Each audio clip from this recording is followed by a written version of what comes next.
paths and go off of the grid. But the truth is we are softies, and we truly love our kids. So join us every Thursday night to laugh at all our pain. An evening in the Parents Lounge is the cure for staying sane.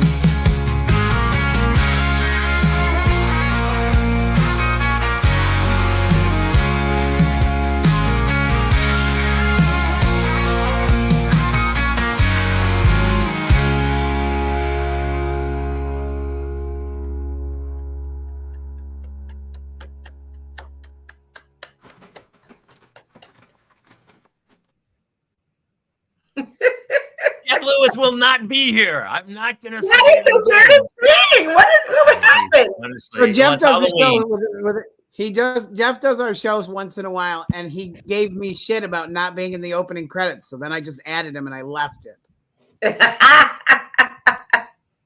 Oh my God. And honestly, here's the thing about Jeff. He's very ghostly, and it's around Halloween, so we feel like he's the ghost in the machine, and he keeps haunting us on these things. So we're not sure, but he's there. Oh, so you see this all the time? Yes. I just see Jeff in my sleep. I can't get rid of that guy. He haunts me. Every nightmare I have is Jeff Lewis. Welcome everybody to an amazing Thursday parental mental health night here in the Parents Lounge. Jamie Kaler, Jason Gowan, Justin Ruppel, joined by our guest, the Queen, the honorable one, the one we have all circled around. And by the way, this is going to be our live tour show in Pennsylvania. This is the four of us right here. The wonderful Mindy Sterling is with us tonight. Hi. She, as you all know from Austin Powers, the Goldbergs, iCarly, the Grinch, and only 245 other credits. No. We're so excited that you're going to come to the show. And so she's kind of our special guest as we go to Sayre, Pennsylvania, the weekend of November 7th. Is that right? 7th. Yeah. 7th, the weekend. So we're excited. We're already on our way. But we have such a fun night tonight. I just got back from soccer practice. I made a rotisserie chicken, some couscous, and some vegetables. I made a sweet potato and fed them. And then I took their 2 iPads so they didn't hoard all the internet in the house. And I made a cocktail, and this is Daddy's time. So it's Parental Mental Health Thursday. When do you ever see your wife? I don't know where she is. Have you seen her? Because I met her once. She's on a No, I met her. She's alive. No, she's not. She's not in Canada. Okay. Nor is she from. Nor is she Canadian. That was the way we used to hide our girlfriends back in high school. I don't know. Was that the way you guys did it? You took her to Canada? She No, would come to the prom, but she lives in Toronto, dude. There's no chance she's gonna. Right. Oh my God. Oh my God. I lived in Seattle. Max is doing. He's good. Sorry. I just read something. Fan. No. Max, how is Max? Yeah. So Fanimator. He's in the other room anytime. Fanimator is one of our biggest fans. He has a lot in common with Max and Jason's children, and he has been such a supportive. And he is a great artist, and he's trying to make. He works on animation. So whenever we have you, or especially Justin with the voices, or Carlos Alazraqui, the voiceover artists he is so enthralled with it. So I'm sure. Mindy, I had I knew you did a ton of voiceovers, but I mean, 250 credits. Was there a cartoon made in the last 20 years you haven't been on? That can't be true. I think it's somebody messed up. I mean, they probably counted wrong and counted all, but I know, and there's so many little things too that literally, I would have to ask Max. Max, did I do that one? And he goes, yes. Is he the historian? Like the regal historian of your career? Yeah, pretty much. Well, see, here's the deal, Mindy. Some of us just have only little things. I remember the very first time I went on the road. I remember what I claimed my very first credit was. You've seen him on Fox, is what I said.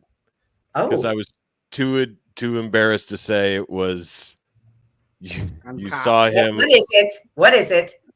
It was on.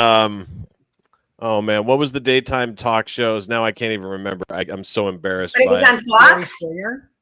Not It was not Maury Povich. You are the dad. No, it wasn't Maury. It was the one. She was pretty, brown hair. She came back. The glasses. Jenny No. Jones. Not Jenny Kelly Jones. Jesse That was just- Raphael. God, Hey, no, let me really quick. Do you guys remember there was a woman? She was on TV. She had a face. No, she was here's the brown hair, thing. She was Here's the pretty. thing. She breathed. If- she if could I- breathe. Do you if- remember? Thank you. I'm just so embarrassed now, but I'll remember it in a second. But I was brought out of the audience, but actually booked by my agent to be waxed on national television on her show. Like 40-year-old virgin. Is she an actress? No, it was oh man. Oh, see, now none of us can think of it. Now I'm Honestly. gonna look it up. But it doesn't matter. It doesn't matter because that's how You're not embarrassed I was. supposed to be at lit the time. yet. You're not supposed to. You're supposed to start drinking at the beginning of the show, not be hammered by the beginning of the show. You know I'm not drinking. This is No, A&W zero sugar root. There's another substance that I would. Yeah, of course. There's other I've had things a in your gummies. body. It's gonna be okay. All right, listen. Let me run a couple of Mindy's. Here's her trivia. She often plays villainous authority figures. Where exactly did that come? And that is absolutely true. Why? I You're don't. so Yeah. You're a very diminutive person, and yet you have this power about you on stage that just exudes villainy. Yeah, because I do a lot of really, mean women or annoying women or annoyed at you women. I'm really great as the woman next door. I'm always great at, I hate that dog. Get that dog out of here. I'm just a horrible person most of the time. I think Jamie is also. Yeah, go ahead, Jamie. Sorry. I'm very similar. Here's what I would argue, though, is that you, the reason you get cast in that is because you're so likable that you can get away with it. I guess. And it doesn't come off evil. It's like the first time I did stand up, I was in the bar, O'Brien's, that I used to do stand up in, and I didn't have any jokes. So I didn't have, nobody laughed. But one of my friends came up and he said something he goes, dude, you don't have any jokes yet. And that's pretty obvious, but you're really likable up there. Yeah. And that was the first time I'd heard it. And then I had talked to so many other people and everyone's like, dude, likability is about 90% of this bit. Like Tom Hanks. He's super likable. Oh, absolutely. Yeah. No, absolutely. I think, Jamie is alluding to what I think he's going to say is I have found that every time I've met actors in person and they're known for being the bad guy or the bad person, they're very sweet. Sure. Alan Rickman. Right. Oh, there you go. Yeah. Yeah. I will take my coat off so that you may walk across this puddle. Very sweet. Anthony Hopkins in Silence of the Lambs. Party like if you just read it on paper, Ferris. Here, I'll give you the greatest example of all time. If you read the script of Ferris Bueller, you would hate Ferris Bueller. They had a real tough time making it. They were like, this guy. Why do we want to be this guy? He's awful. He's an awful person. Matthew Broderick is adorable. He's one of the most likable people on film ever, and it totally works. Yeah. Well, that's why they have auditions, and they find that one person this is what we're looking for. Everybody else is great, but this is the one we're looking for. I know. Well, let me ask you about that really quick, Mindy. When you went into audition for BJ and the Bear, how likable were you that day? Okay, I swear. Wow, did you? Swear to God, I wasn't on it. Is that? But it says you played Myrna. I don't know who that is. You know what? Yeah, what they do a lot of times. Taking hold. A lot of times they'll do something. Maybe I was in it, but you let me know. You find that episode. Nobody has shown me that. And sometimes, you know what I mean? They'll cut that out. Sure. And they won't tell you. Mm-hmm. So what officially in your brain how did you get your SAG card? What was your first credit? Oh my God. I think it was, I did a commercial, and I think it was for the commercial, I think was for prunes. And, Heck yeah. and I had to, you know, it was like we were up, you know, in some kind of,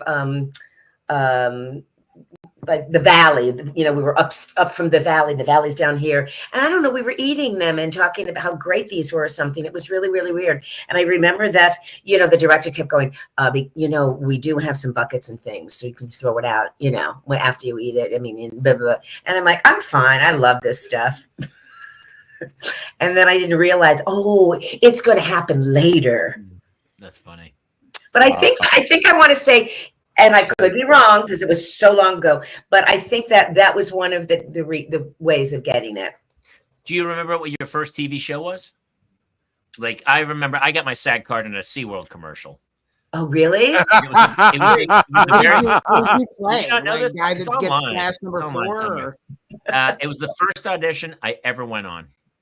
I went to this crazy first audition. It was on St. Patrick's Day. Good for you. Yeah, that's good for you. I made like That's 30 really grand, and then Oh, even better. This is the easiest job that's ever been created. I was like 31 years old. I had just got out of the Navy, and You were in the Navy? What did I get? I was a Navy lieutenant. Did you not know that, Mindy? Yeah, I didn't start acting until 30. I was a Navy lieutenant for my 20s. Oh God, I did not know. And he is stunning in his dress white. That's why I was intense. That's how I get intense. I got out and I was in San Diego and I got a job then. But then I did a TV show called Renegade with Lorenzo Lamas. And that officially was my first TV show. What was your first TV show that you remember? Like, I'm on a TV show. I think it was, okay, now I have to remember it. Do you guys remember there were two guys.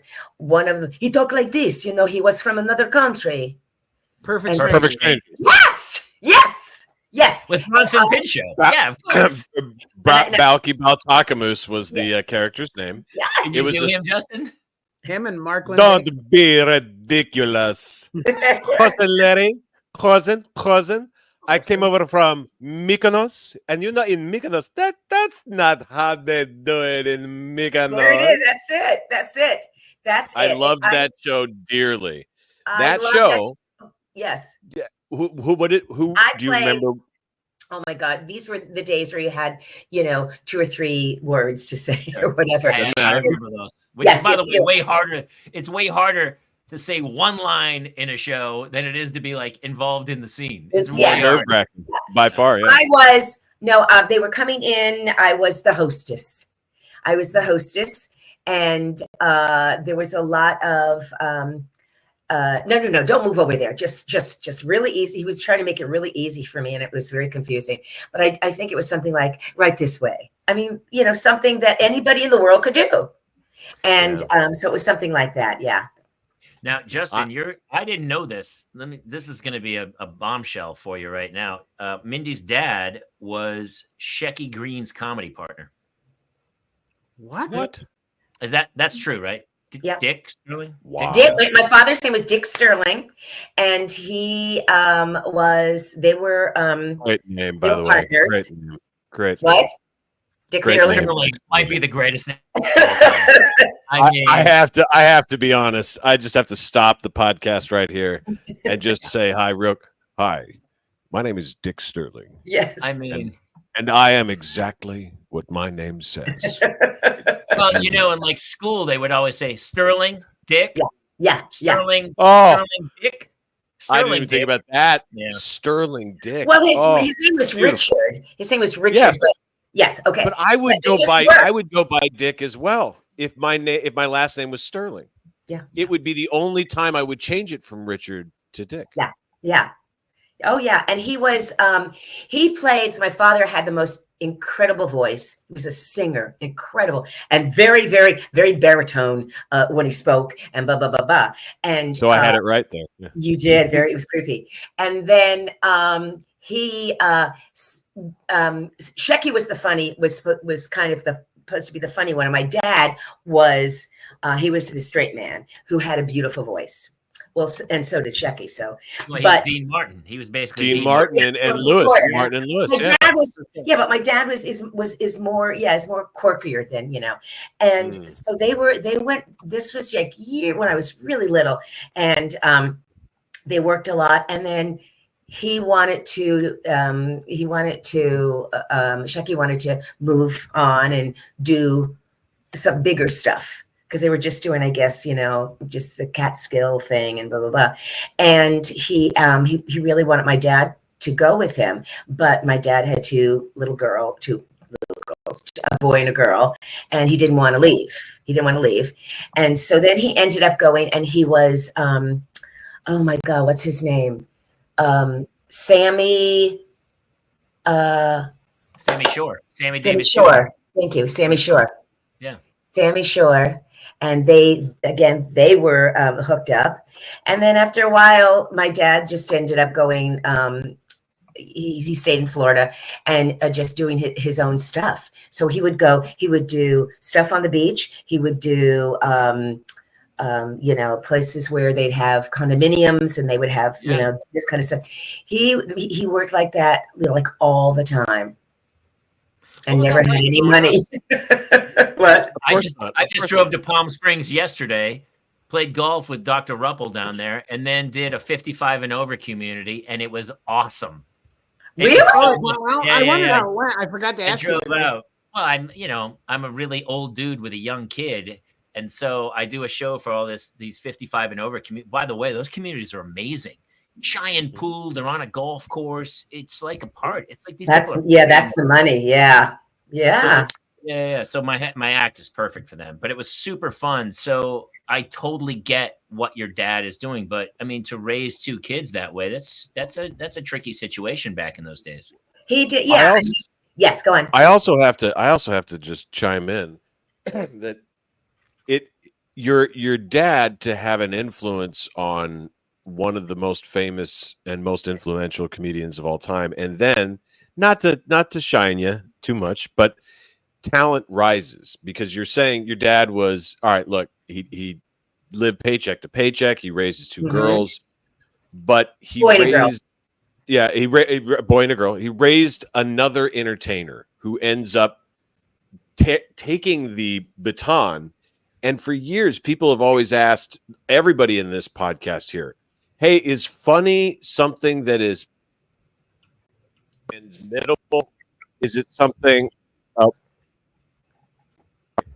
Apparently, that I know what you're saying, though. We'll finish the question. Is it something that's inherited, or is it something that you naturally have? Well, because athletes get asked that all the time. Yeah. No, I guess my mother was a dancer. And my dad did this, and he would just make me laugh. I mean, and I had the most supportive family. You hear horrible stories when it's like, well, you're not that funny, or you're going to do that. Well, they were like, oh, they just thought, my mother wanted to show me how to pose and dance, and my dad, he wanted to, make sure that. If you do Shakespeare, you can do anything.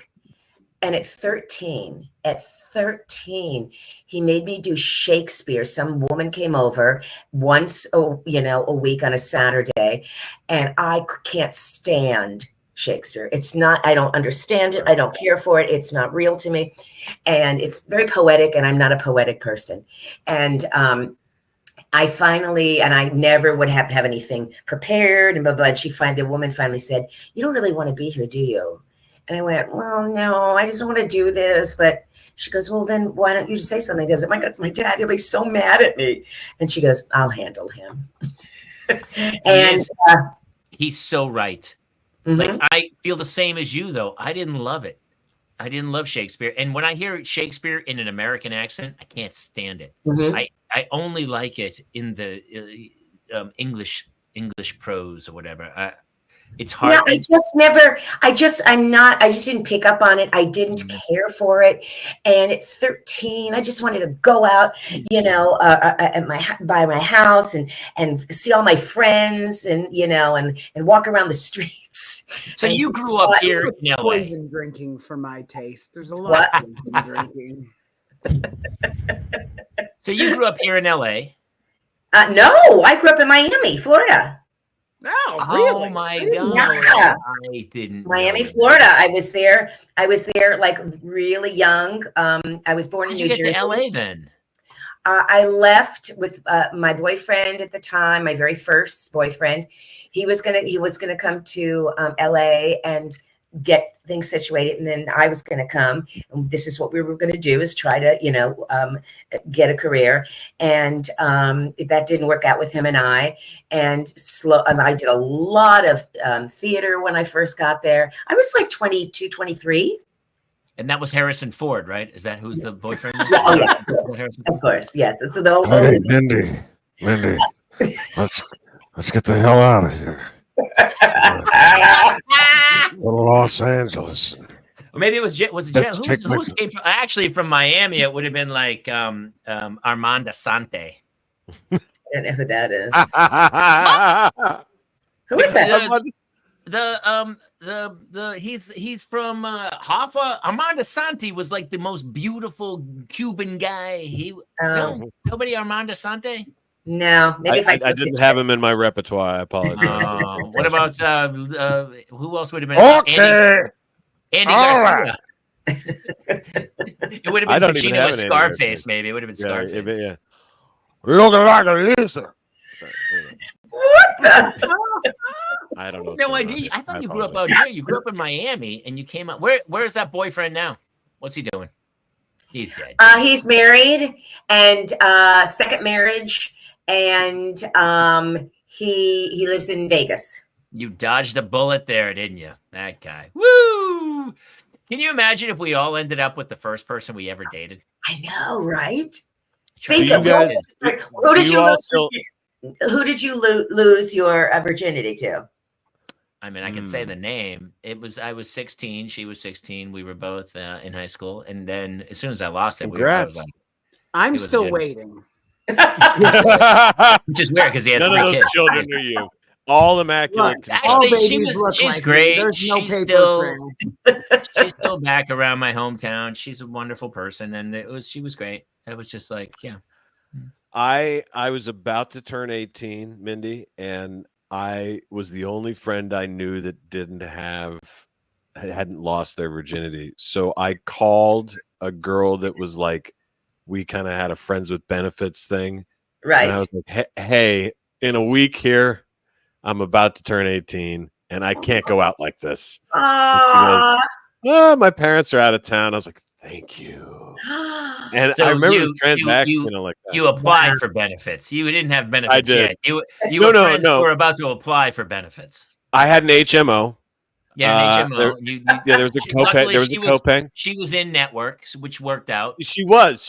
And But what's really Justin, great, they always deny disability the first time you claim for it. dude, this is very true. But you did have to do the test, which was very simple. It was 30 seconds, and I was in and out, and it's just it was real quick. I got the referral I needed to just go back and take it into my own hands. Oh, you said you did it. You did it. That's all that counts. Is I did it. I did it. I don't care if I ever do it again. I did it.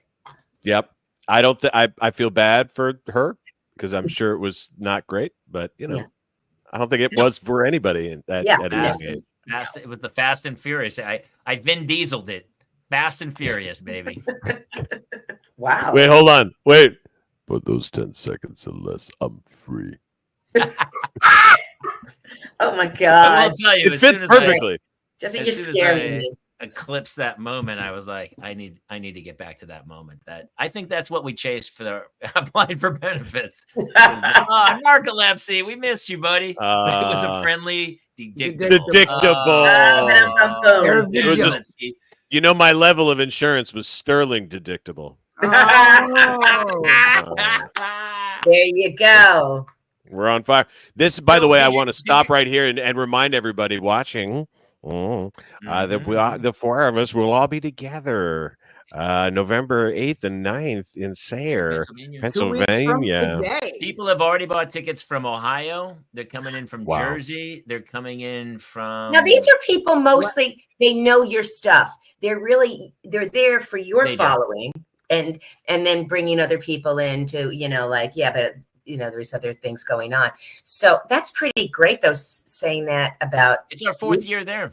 It's our 4th year. So yeah, it's West Virginia, New Jersey, Maryland, and Ohio. And some of them's like, Ohio's like 5 hours away. Yeah, it's a good trek. It's a good track. It's super fun, and it actually here's what's great about it too. It's a nonprofit theater, and so the local sponsors have been so generous.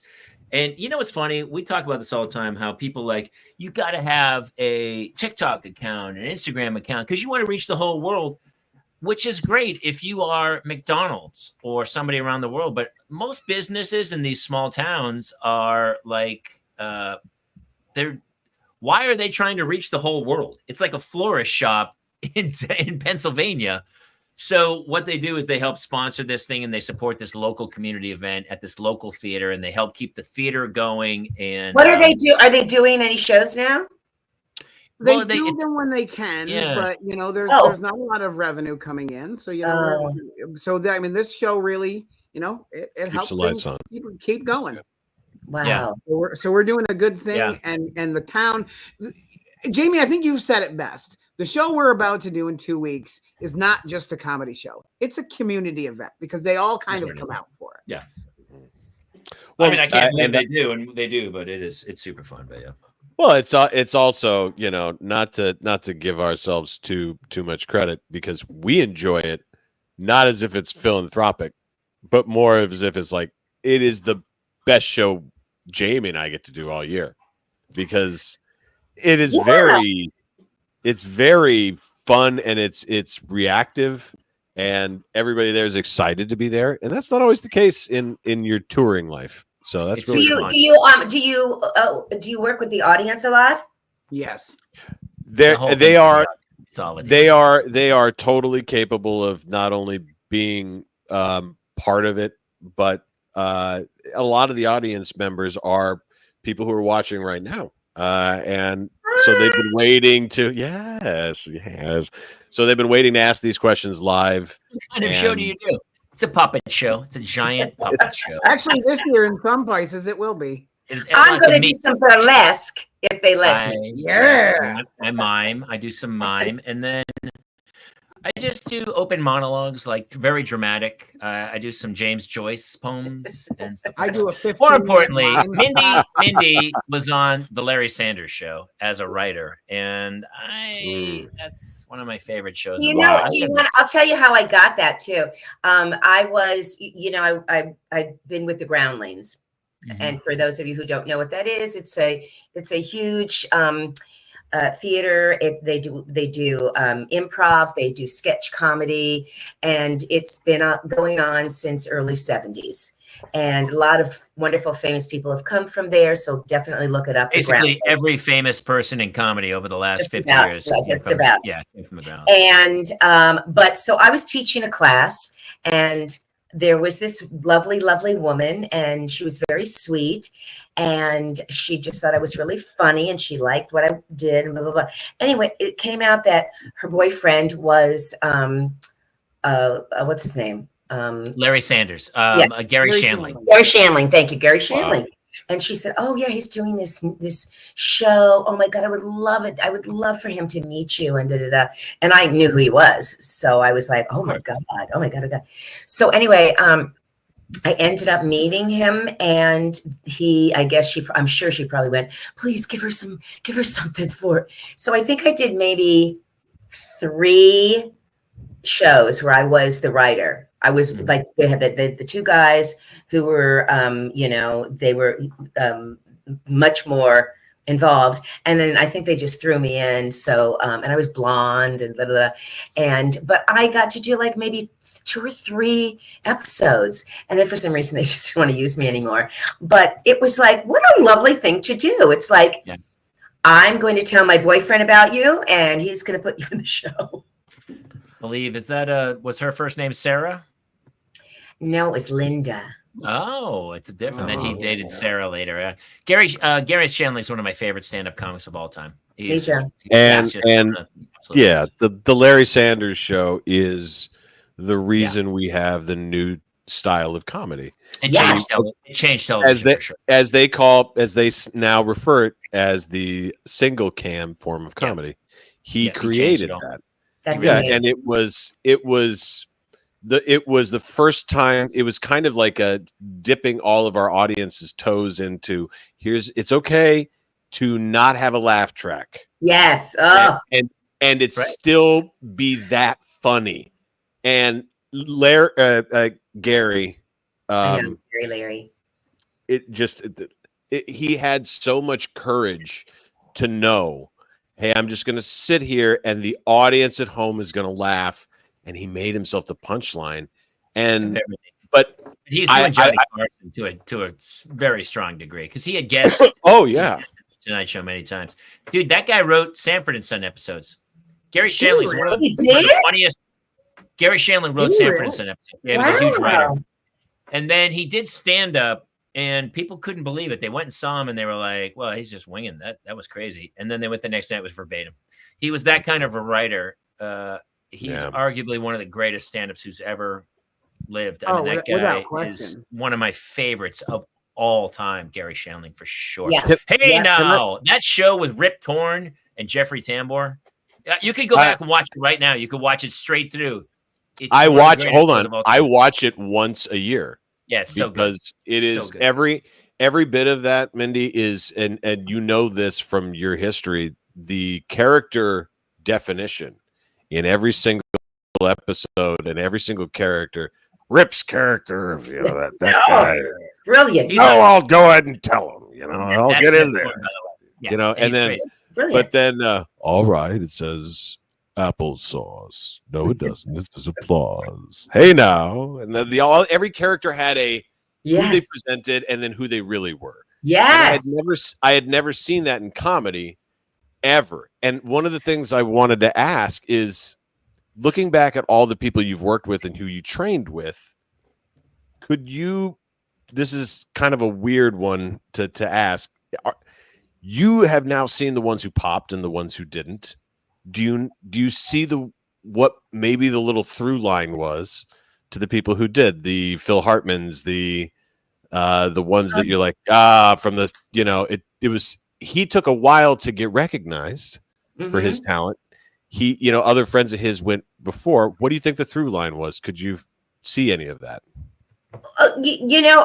Funny is funny. And I remember before I started taking classes at the Groundlings, and I saw him in a show, and he was phenomenal. He just had it all together, and he was doing this and and he was funny and quick and handsome, and and also too, being a teacher and teaching some of the people that have gone on that were students of mine. I'm not saying I had anything to do with it. All I'm saying is that you just kind of looked at someone like, oh, hi, what? Oh, hi, guys. Gary said hello, guys. And you just knew, when I saw Lisa Kudrow, it was like more different than I've ever seen a woman play comedy, because she really wasn't playing comedy. She was just kind of being herself. Funny. I mean, I just saw these people, and then you go, oh my God, they got on SNL, they got a show, and none of them, for me, did I ever say, what the fuck? Right. No, I was so, and you know what? And they were all nice to me. They all thanked me for being a big part of their lives and blah, blah, blah, blah, blah. And so you just kind of know when somebody's got something and it's different and it's unique. And again, comedy is, everybody's got an opinion. I know some people who did not like, Paul Rubin's character, Pee Wee, and wasn't their cup of tea. People didn't like that. Well, yeah, I mean, it was satire at its highest form. It wasn't a children's character in its original form. It was, when he first did it, it was a midnight show, and it was the filthiest show you've ever seen. And it was was it the Zephyr Theater in Melrose? We're gonna go in there. And it was like really dark, dirty. Yeah, but they were like, "This is a real kid show," and he's like, "Okay, yeah." Much better choice. Yes, Yeah, no. So you don't know, I've had people, they've never heard of or they've never seen Austin Powers. And, my first thing, I want to go, what? Are you crazy? And then I go, you know what though? May not be your cup of tea, or they did see it and they didn't. They didn't like. We're all different. it's all subjective. Yeah. But I think when you look at someone, don't you all go, oh my God, this person's gonna kill it. This person is so interesting to watch, and we just all have our, I guess, our way of looking at things and what the standards are for us. Well, I think it's so funny because when I first moved here, I remember going to the ground. I was 30. So everyone was like, it's going to take 5 years. Did I know you there? Did I know you there? Okay. Well, I was doing Acme, and I kind of remember coming to see you. I went to Groundling shows, and everyone was like, it takes 5 years to get on the stage. I was like, I'm 30. I don't really have time. So I went and did Acme. And I didn't have time. I don't have time for that. But I remember I went to so many Groundling shows, and I knew all the Groundlings, and I had worked with tons of them and stuff. But I think that it was so crazy because we all moved here, and we all thought we were super funny. And then we tried, like, I remember wearing a sport coat and trying to be Seinfeld the first time I did stand-up. And I think the key, and probably what you as a teacher saw, was it was more about, like, especially Lisa Kudrow, to go like, hey, don't try to be anybody else. Be you. And so once I started learning to just be myself in funny situations, that's when I started to work. Instead of trying to be the Wall Street broker, I was me as a Wall Street broker, or I was me as a doctor. And as soon as I became me, and when I see people Lisa Kudrow has such a unique tone and a voice. Well, because she's very, and she throws things away. She's not a big character actress. Yep. She's very, very low key, and she'll throw something away, and then she'll do that, that little giggle, and you're like mesmerized by her. Yeah. I have this theory that there's two different types of performers. And there's the one who is undeniably from the start who they are. They walk in the door. Yeah. They can really only play themselves in a different character, right? Harlan Williams. Yes. Right. Yes, right. That's a great example. Who is that? He can read the phone book.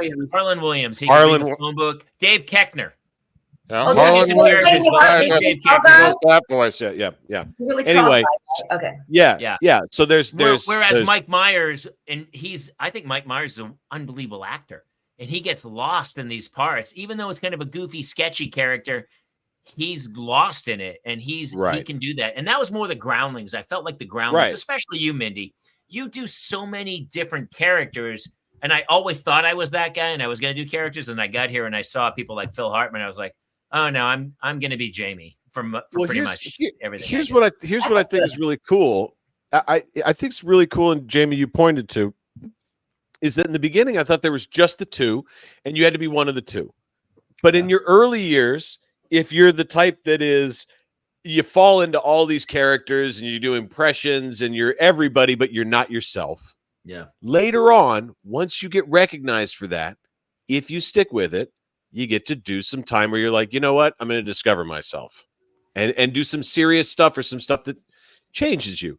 And inversely, if you were only that one person forever, then later in your career, somebody might give you a shot and you're like, you go off in this different tangent, i.e. Jim Gaffigan does a serial killer, in a TV role. And you're like, what the people heck? Fight you. I mean, Stallone tried to do comedy. Right. Like, go back to Rocky. Right. But I have a question for you, Mindy. Yes. Can I jump in to do Saved by the Bell, the college years? Holy shit. I forgot about by the way, this. That was my first LA credit. I was 30. Probably one of my first too. Yes. I was 30. I played a 19. Might have been 31. I played a 19-year-old who was hitting on Sarah Lancaster, who was legitimately 15 at the time, where I was like, have a beer. Here, have a beer. Because I was running a frat thing. And I remember working Dustin Diamond and I was the what do you call it, lady? The one that would give them material food. Lady, right? Yes. As soon as you said lady, I was like, lunch lady? Yeah. You did when the lady falls. What was Burt Reynolds like? I mean, this could be a 7-hour show of like, you were on Family Matters. Sister. Twice. I was on Friends. Family Matters twice, playing two different characters. The first one was, and these are bits. I was always the one that did the funny bit girl. She's crazy. She's blah, blah, blah. And then Tony Sepulveda, who is a bigwig over at, and he took classes at Groundlings. He's a Groundling. He took classes in Groundling.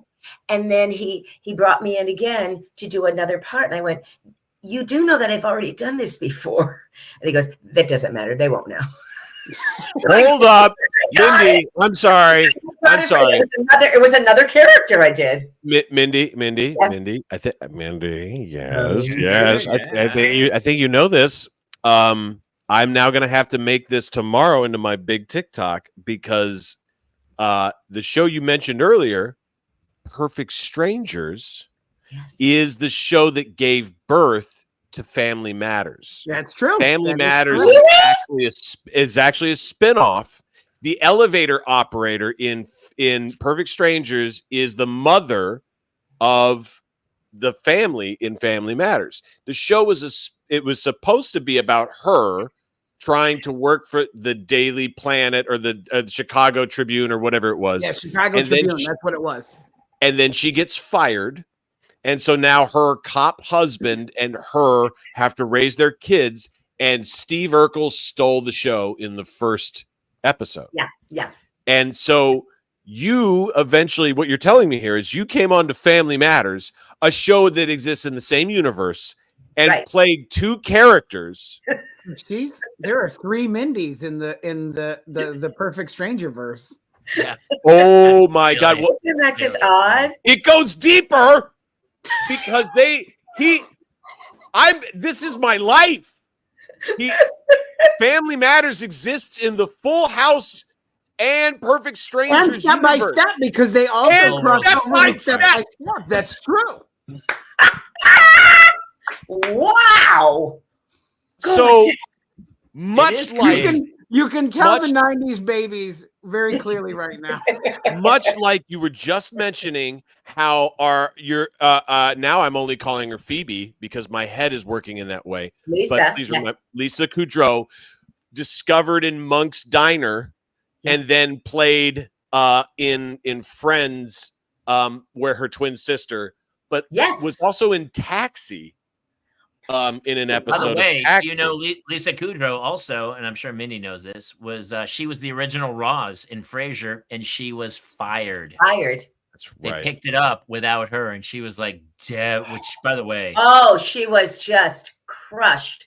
I feel crushed just telling the story. Yeah, it's bone. Isn't that horrible? I have chills because my cat's name is Roz, for God's sakes. That you've been seeing run all over me all this night. So it's just, for me, it's a little thrill because Jamie, I don't know if you got into acting. The reason I got into acting is that people like you, Mindy, and people like Jamie, and I've told him this before, there's even little roles where you just say one line is when someone is 14, 15, it's sticky. And for the rest of your life, you reference a little role, and your Family Matters role and your Perfect Strangers role might have just been one of those moments where I use a punchline for the rest of my life. Yes. Jamie, I told this to Jamie when I was 14 years old. I would say this to kids in my high school. I'd go out, let's go out for a small batch of Basil Hayden's. And people would say, what the hell are you talking about? And it's his line from Friends. Oh my God. I have a line in Friends where I go, hey, how about I bring by a small batch of Basil Hayden's? And Matt Perry's like, I don't know what that is, but yes. But yes. I did Friends, and it was a wedding. It was Tony Sepulveda. That Tony Sepulveda brought me in too. He was friends with Antoinette Spolar, and he came to an Acme show, and he brought me in. And that was my first big credit, and it was thanks to Tony Sepulveda, who's been such You're in the Friends universe too. Person. I was in Friends. I was in Friends. King and Queens. It was a wedding, and I was like, all right, let's go. All right, everybody in, come on. I know which wedding. I know. Isn't that weird? I love this moment of my life. Is This the new moment monkeys is called. is new yeah. monkeys the continuation of the old monkeys? Oh my God, what? You're Pammy on the new monkeys. I was? The new Yes, I monkey. don't know. Where did you get that? I've never even I'm heard. looking at Your your IMDb IMDb. page. Saved by the Bell Here's to the college thing. years. Somebody has to vet Family the Matters, IMDb, Sister, so Sister. you are really in it. If you're in it, they Tremont. don't just like You know what's let funny? you on. Mindy, Yeah. I did 2 episodes of Grounded for Life, and it was weird too because I booked it. I shot this show, Grounded for Life, with Donald Logg. I forget who the woman was. We shot this show. Grounded for Life actually was one of those shows that was on Is for that like Nikki 10. It Cox's show? was on for 10 years. It I was forget crazy. that. It was Grounded crazy. for It was Life. on forever. And so 2 years later, I get an audition for it, and I already was on it. My agent goes, "Well, just go." And I go, and they don't remember. You were absolutely right. Those people have no idea. They're doing 23 episodes a season. They're like, whatever, that guy. And so I have 2 separate episodes where I'm totally. I'm a massage therapist. Would you please find those and send it to us? Look Mindy, me in the this is a face. show. I You're will a find it. show. And then Ellen, Nick Yeah, Freno, your whole career, Dream yeah. On, Man of the Year, and then all of a sudden, out of nowhere, big one. You already have a ton of credits, so you're a proven commodity. They go, this woman's fantastic. She can work. Groundling's main company member, killer, and Mike Myers makes a little movie called Austin Power, International Man of Mystery. Too bad that never went anywhere. No, I wasn't one of Frau Fabicina. You've kind of told me, I think we were having dinner one night and I was just enthralled. And you were telling me the story of the audition and shooting it and stuff. Was it just crazy? Well, the character's so off the charts. The audition was, I'd done some improv with him at the Groundlings. And Julie Sweeney brought him on from SNL, and we did little scenes and stuff. And he just thought I was really funny, and of course I thought he was really funny. And I heard he had once said, "You know what I love about Mindy? She knows nothing." I don't, because he's really smart and blah blah blah, and I just don't know lots of things, and so I will just make it up. Do the best I can, but and then he said, he told me that he was working on something and he got this idea and he was wondering if I'd be interested in auditioning, and I was just like yes.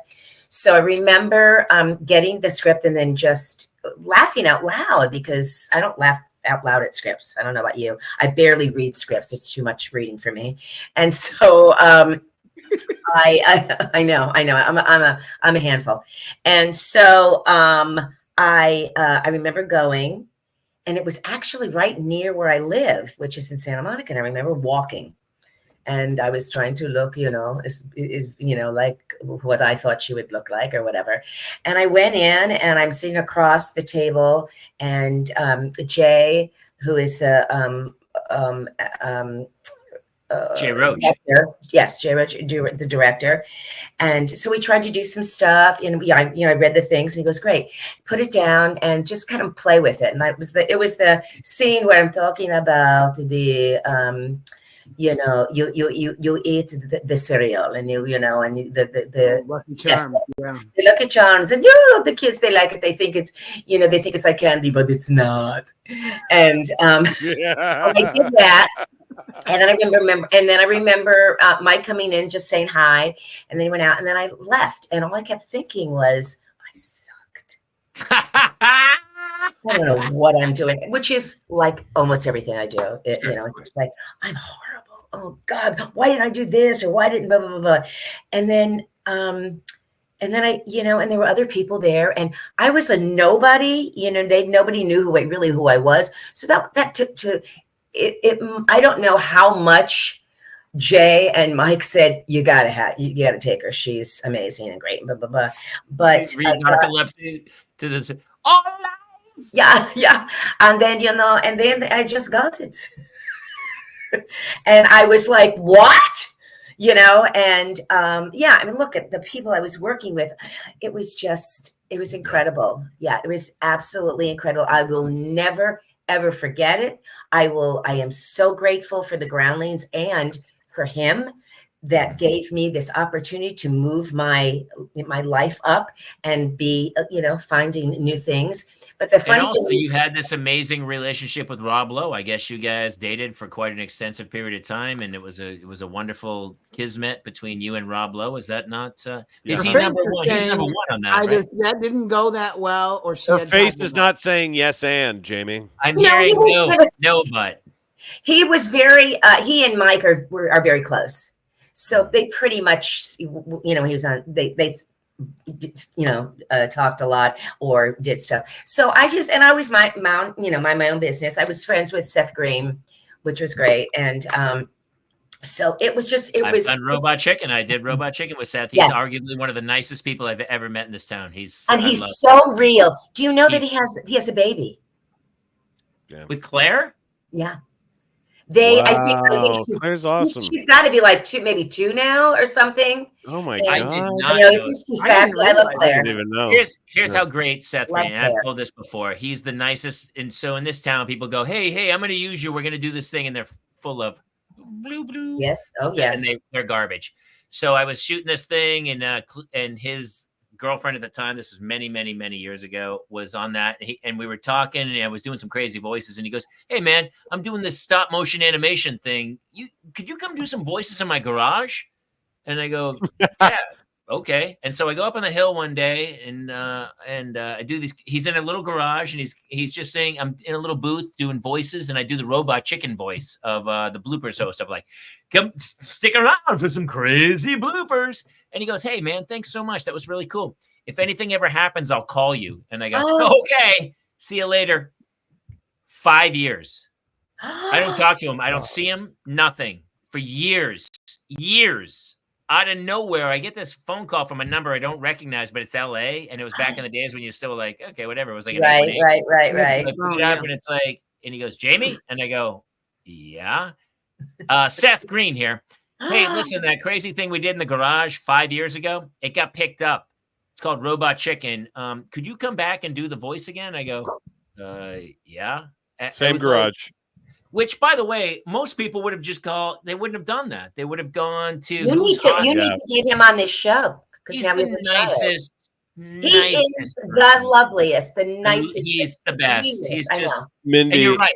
There's so few people who are real in this town who are not of this town, but are just like real people who also are creative and making things, which is what Seth is. It's crazy. Mindy, that Austin Powers. Can I ask a quick question about your choices? Mm-hmm. So, when I think about you yelling, you as somebody who does voices for a living. By the way, that movie 1, 2, and 3 were the very first impressions that made people laugh that I did. Yeah. Like, as a kid doing Austin or Fat Bastard or right. Yeah, every character in there was easily imitatable. But specifically, I had always wondered how you came up with starting and going up instead of the opposite, which was so weird to me to this day. Like, what? Bring in the gods! It adds a staccato at the end instead of down. I know. I don't know. People think, oh my God, and then that yell. And I go, okay, first of all, if I'm yelling and I'm trying to get my son's attention or no one's listening to me, it's just a natural thing. I don't remember thinking, oh, I got to have a special way of yelling, so I would be doing like Max. And it would be that kind of thing. And then everything else, I just try to listen to people talk. And I don't know. Sometimes I think it's German. It also could be Russian. I don't know. Was it a character you had done? Because obviously the thing about the Groundlings is you guys do a million characters. Had you done a character similar in that tone or with that cadence of your voice ever before on stage? You know what? I really don't know. I really don't remember. It wasn't something in my head that I go, oh, good, I'm going to play, Dottie, this character that I did in the show. I don't know. I remember my dad. I called my dad, and I was like, Dick Sterling. Dick Sterling. He had amazing different voices, and he could do all of that. And so I said, I need to be German, and he kind of would go through it with me. But I think it's one of those things, my God, thank you, God, that were given to me that like I didn't work on it too much, because that it was easy for me to go to talk like this. And then I add a little bit of this, a little bit of that. And I don't know, it just was like, wow. And I think it's all your improv training. Maybe, I have found that too. So with all the years of improv training, I think you open yourself to this, to just let be in the moment. I try to teach my kids this all the time, not to bring it back to a parenting show at all, but I talk to my kids all the time about being in the moment. And it took me a long time to learn it. It wasn't really till I started doing improv in my 30s where I truly learned to let go of the past and be like, I'm here. It's now. I hear the words you're saying, and I'm going. Yes-anding, and I'm gone. It's the best way I can survive. That was just an instinctual thing from birth for me. Like it just was kind of a thing that was there. And it's so important. Yes. And now to this day, I'm having problems memorizing, which I've always found out that I've had. Sure. And now I'm finding out, it's a little harder now. So now I don't want to do all of this. Yeah. And what I learned from the Groundlings is to just listen. I can listen, and I am not afraid to react. I am not afraid to say something. I make it about you. I make it about you. I make it about you. And now, with having, these things and having to remember, and I have to read, and then I have to remember, and I can't. I'm just getting like my mind is too much. This is what happens when you get older. It's just really much more difficult. So anytime that I can improvise, I am in absolute heaven. Carl Reiner once said, sorry, Jimmy. No, go ahead. I didn't mean it. Carl Reiner once said that comedy is what happens when funny people have their back against the wall. Mm-hmm. And so maybe I heard that. Right. He said maybe what yes and is as a rule, maybe what the improv rules is, as Jamie just said, knock you out of, there's all these things you have to reach for. No, we're going to teach you those so that when you're in the moment, your back is up against the wall and all you're doing is reacting. Yeah. And that's to take it back to what I had even talked about earlier. I think that's what the essence of funny is somewhere along the line, everybody who uses that as a tool, there was some thing where you used comedy as the solution. Mm-hmm. And so you went, ooh, this is effective. It's either a depressed people, or I'm being picked on, or there's conflict or something like that. And you came in with this dash of it. And then you figured out how to make it like a bigger tool. And my daughter gave me grief today. We have some weird thing. She got in the car. Grief? Oh, she gave me some grief, and she said, she goes, "You never take anything seriously," and I took it to heart. But I said, when you injured your finger, I took you to the hospital. Like I take things seriously, but I don't love drama. I'm always like, why? Listen, we're here. Then we're not. We're here for a brief period of time. Yeah. You better enjoy every minute of it, because I got news for you. It's gonna end. And the last thing she wants is a father going, "Are you okay? What can I do?" I never do. I always go, "Get over it." She's like, she got in the car and she was having a meltdown. That's a perfect thing to say. She was having an absolute meltdown and she got in the car and I said, "What's the problem?" And I'm like, "Is something wrong? Did you bomb a test?" She's like, No. Turns out, here's what happened. We couldn't get it out of her for like a half hour. She's like, "Don't worry about it. It's just had a bad day. I go, "All right, whatever." And she goes, I go, "Okay, listen, I can't deal with this, man. What's happening?" She finally goes, "Well," her friend is Charlie. It's a girl, Charlotte. And she goes, Charlie took my scrunchie, and it's my favorite scrunchie, and it has a little zipper. And so you can put stuff in it, and it's like a pocket zipper scrunchie. And she took it, and I asked her, I said, "Did you take it?" And she said she didn't, she did. She went into my bag in my cubby. She took my scrunchie, and it's my special scrunchie because it's the same scrunchie that Violet and I have, and it shows that we're best friends. And Charlie took it, and I think she took it because she's angry that Violet and I are best friends, and now Charlie has my scrunchie. And I was like, dude, I don't even Am know. I not putting enough emphasis on how important scrunchies are? I Like, don't know. I don't know what's happening here, but all I said was like, in the grand scheme of life, this is pretty low on the priority list. So you can have a meltdown over it if you want to and be in the moment, but just let it go with the flow. But listen, I did the same thing at that age, but I'm coming at it from this Islander view of like, I get it, but if I could just teach you that none of this thing matters. None of it. But we didn't know any of that until last week. You know what I mean?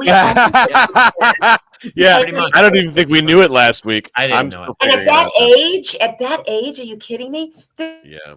That this, that is going to be important to them, and it's not going to be important to you because you've already gone through it all. You've already blah, blah, blah. So you need to give her you need to be a little bit more. This is just a mom talking, a real mom. No, I'm teasing. Thank you. I'm just teasing. No, but you know what I mean? Just let them know. And I'm learning from Max too, because Max will say to me, he'll go, listen, I don't want you to help me. I'm just going to vent. And then it's like, okay. I like vent set. Like this is a vent session right now that we're doing. This is fantastic. Yeah, for sure. I once heard this.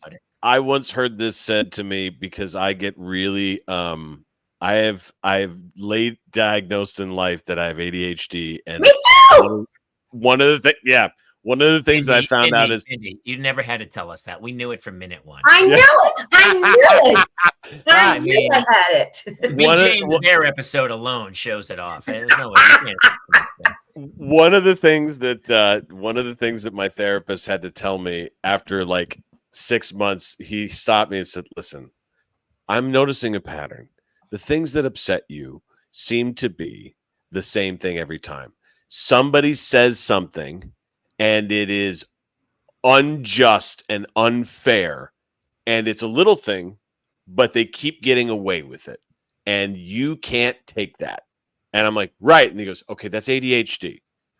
Here's what happens. You take minor indiscretions as much bigger displays of this thing, and because your brain doesn't understand executive order, it takes this thing as a massive thing. And he goes, so that's what's happening, right? And so when I heard that, I was like, oh crap, that totally changed the way I looked at all of that.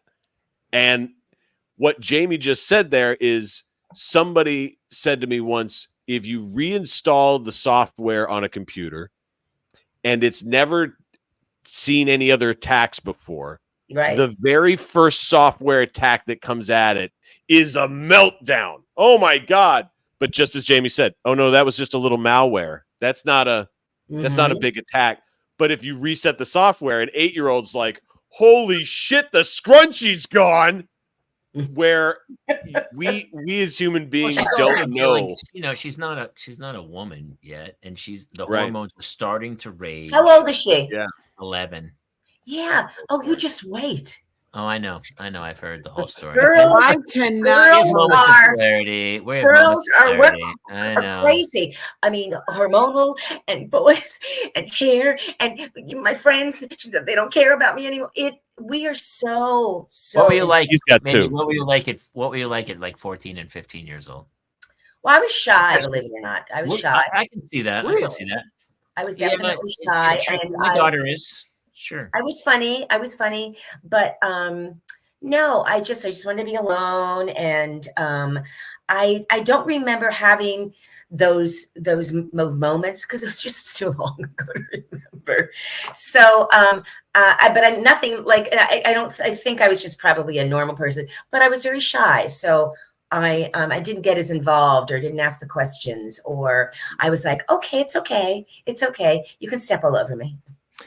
You know what's funny? So I talk to my daughter all the time, and about we have such long conversations about stuff exactly like that. And I'm trying to teach her to ask for what she wants with teachers. And I said, she said, well, the teacher never told us this. And I go, well, I don't care. It's your your responsibility is to know what that person wants and how to give it to them. Because you're going to have crappy teachers in your life. You're going to have good teachers in your life. And so it doesn't matter. The work is on you. It's your job to kind of read other people and say, what does this person want? Or how can I get what I want from this person? You know, it's like when you're on the phone and you want to swear, and you know, if I swear, they're going to cut me off and just hang up. So my wife always makes me go on the phone because I will make that person laugh and they will bend over backwards to help me out. Because I'll be like, oh man, I'm hanging on by a thread, dude. My 2 kids. Like, don't worry, I got you. I'll take care of you. I'll take care of you. And I'm trying to teach my kids that, to go like, you know, there's a way to get people to go, I don't want to help this person. And there's also another way to go to make people go, oh my gosh, it's likability. Do you like this person? Do you want to go out of your way to help them? And I'm trying desperately to get my She's kids. Gonna get it. She's gonna get it, Jamie. Oh yeah, the more they hear too, after a while, they're going to grow up and they'll get to a place where, oh, I see what my dad says. Yeah. Well, you're having the conversation, and as a product of good parenting from 3 parents growing up, that's what it was. It was someone who cared, and that is it, though. That is, you know, when you say stuff like ask about it and follow up with those type of things. I hate to say it, she could skip college if she understands college was the difference between repeat the information I told you, high school, and college was, I want you to hear the information I told you and then give me the answer I actually want you to give me based on what I said, not the actual information. And you're like, oh, and scrunchies. Exactly, Narc. I'm not trying to make thought. You want these kids to have critical thought, parents. Right. Well, Mindy, I mean, obviously, and I want to wrap this up pretty quick because we've already gone over. But you know, with Max, you're such a great mom, and I see the 2 of you so tight. And for those of you who are just watching this for the first time, Mindy's been on a handful of times, and Max has been on as well. And he's such a sweet, lovable young man. And just have such a bond together, and it warms. And honestly, that was a huge part of us going, please come do the show with us in Pennsylvania, because, you know, I wanted to hang with Max. I know they have such a great relationship. I know, but you also exemplify exactly what we are trying to do. And it's also, now it's so funny to hear that that's where your dad came from, to go like, look, I could have gone and done this in the business. I could have been on the road for the last 10 years. My wife works and she travels. So I chose to not go do stand-up and stay at home and raise my kids. And it really warms my heart to see the daughter that your dad kind of created with this. Like, look, I'm going to do the best I can, but I also want to be home and take care of my children. And I think you kind of have that same kind of vibe with Max as well. Well, he's everything, you know. I mean, you have a child, and it's, everything is not as important. And so that's kind of, you know, what happened. And then finding that they have some special problems. They have some special need things, and they need a little bit of this. Then you have to learn how to change your way, which is a really good thing for me. Hey, Max! Yeah. Come here. Give him my chair. Love everybody. Hello. Hey, buddy. Hey, buddy. Hey, bud. Hey, bud. We're going soon. Yeah. Yeah, we are. Were Max's ears burning? We were talking about him. No, he was on he was right. You were on the. I was on my headphones. And he can't hear. That's why I have to yell sometimes. And then he'll go, why are you yelling? Because you can't hear me. Mindy, you just the level of depth you just gave people my age into the hearts of what made them laugh. But can I just I have to share this because I'm going to show this to my father. Okay. When I was a kid, I was so excited. I saw Austin Powers in theaters, and it made me laugh until I almost peed my pants. So I got it on videotape. Okay, my dad. Oh, there you go. This is my kids at dinner. They're on an iPad, watching their headphones on. They have the headphones on, and I was screaming, going, "Get off your iPads!"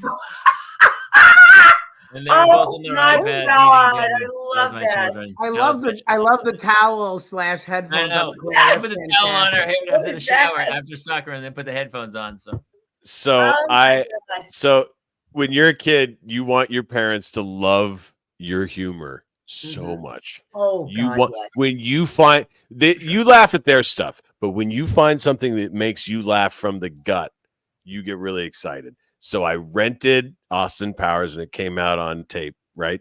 Tape, VHS, Oh, Blockbuster. yes. Oh, yes. Brought it home. My dad and I sit down. It's just me and my dad. And I put it in. I was like, Dad, this movie made me laugh so hard.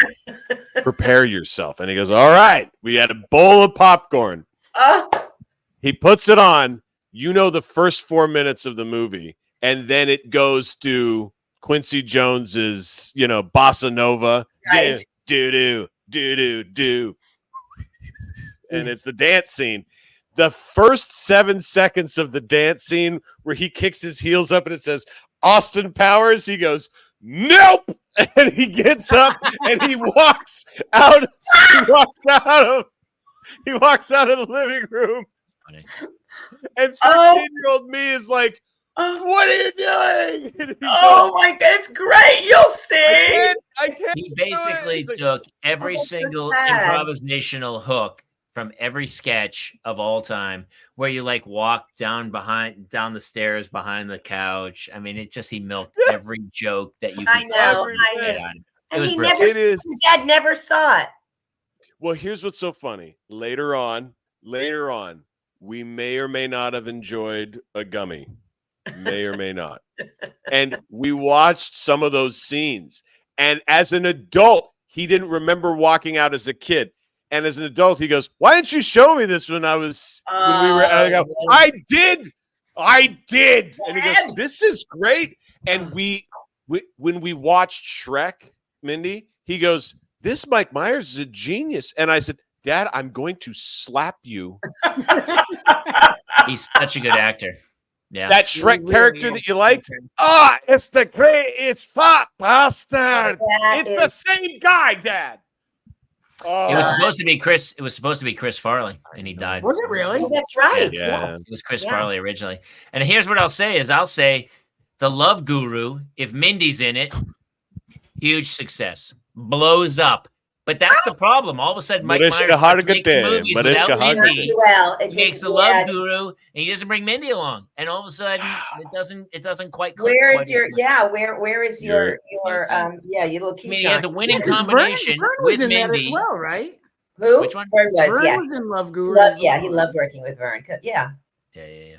All right, listen, I got to let Mindy go but here's the deal. Jason, promote our show because this is the foursome. Mindy's coming. We're going to tell crazy parenting stories, and we got a crazy show coming to Sayre, Pennsylvania. Oh, look at how cute this is. Yeah, November 8th and 9th, 7 p.m. at the Sayre Theatre in Sayre, Pennsylvania. Awesome. We have 2 live shows, one each night. Mindy, me, Justin, and Jamie, and Katie Boehm is going to be opening the show. You can get tickets at www.parentsloungetickets.net. They are starting to move very quickly now. Do not wait to get them because that Saturday show is going to be a packed house. Hey, That's Mindy, really wonderful. quick, as Frau, can you tell everyone to go buy their tickets? Please go buy your tickets because if you don't buy your tickets, then I'm going to hurt you. All right, everybody. That's it out. Yeah, baby. All right, listen, I gotta go put my kids to bed. They have a All right. STEAM day tomorrow, and then I have trunk or treat tomorrow night, and then I'm coaching 2 soccer games Saturday morning. Jesus. Okay, it's fantastic. Oh, it's gonna be great. Okay. Huge thanks to our wonderful guest, one of my favorite actors of all time, Mindy Sterling, showing up. Jason Gowan, Justin Ruppel, myself, Jamie Kaler. Thank you guys for joining us here in the Parents Lounge. We're here every week. We will see you next time here in the Parents Lounge. Bye. Bye.